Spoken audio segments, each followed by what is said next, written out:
मुझे लगता था कि स्पिरिचुअलिटी मतलब साइलेंस है, कोई म्यूजिक नहीं, कोई मूवमेंट नहीं, कोई कलर नहीं। लेकिन अगर आप करीब से देखेंगे, शिवा नतारज के रूप में डांस करते हैं, कृष्णा रसराज के रूप में फ्लूट बजाते हैं, सरस्वती वीणा पकड़े हुए हैं, मतांगी गाने की कला की रक्षा करती है। अगर डिवाइन स्टिलनेस में रहता है तो वह मोशन में भी गाता है। जब मैं डीप मेडिटेशन में बैठता हूं तो मुझे एम्प्टीनेस नहीं सुनाई देती, मुझे एक हम सुनाई देती है, एक लिविंग नोट जो हर चीज के नीचे है, जैसे वीणा की स्ट्रिंग आत्मा से वाइब्रेट कर रही हो। कुछ लोग इसे नाद कहते हैं, द साउंडलेस साउंड। ये कोई पोएम नहीं है, ये क्रिएशन की हार्ट बीट है। सोचिए, ऋषि मुनि आग और फास्टिंग से भगवान को ढूंढते थे। मीरा, चैतन्य, कबीर जैसे संतों ने सॉन्ग, डांस और वर्स के जरिए डिवाइन से मुलाकात की।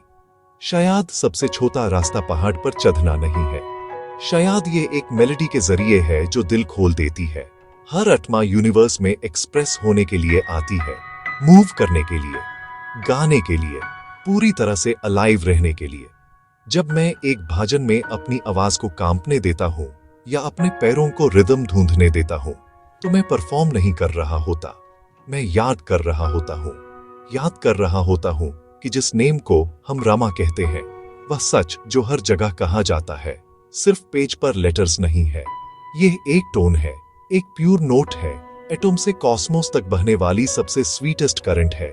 शिवा ने इसे समाधि में पाया, सप्तऋषिस ने इसे पहचाना, योगिस ने इसे ट्रेजर की तरह गार्ड किया।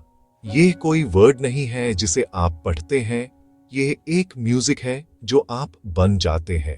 तो अगर कोई आपसे कहे कि स्पिरिचुअल होने के लिए म्यूजिक और डांस छोड़ दो, तो स्माइल करो, फिर अपनी आंखें बैंड करो, ब्रीथ करो, अंदर फ्लूट कॉन्च वीणा की आवाज सुनो, फ्लूट कॉन्च वीणा की आवाज सुनो।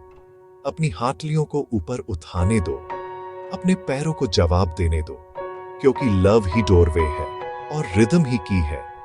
जब लव आपके जरिए सॉन्ग और स्टेप के रूप में चलता है, तो नेम खुद को रिवील करता है।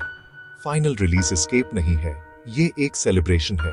आज अपनी प्रेयर गाओ, अपनी ग्रैटिट्यूड डांस करो, डिवाइन को अपने चेस्ट में टाइम रखते हुए महसूस करो और उस एक इटर्नल नोट को आपको घर ले जाने दो।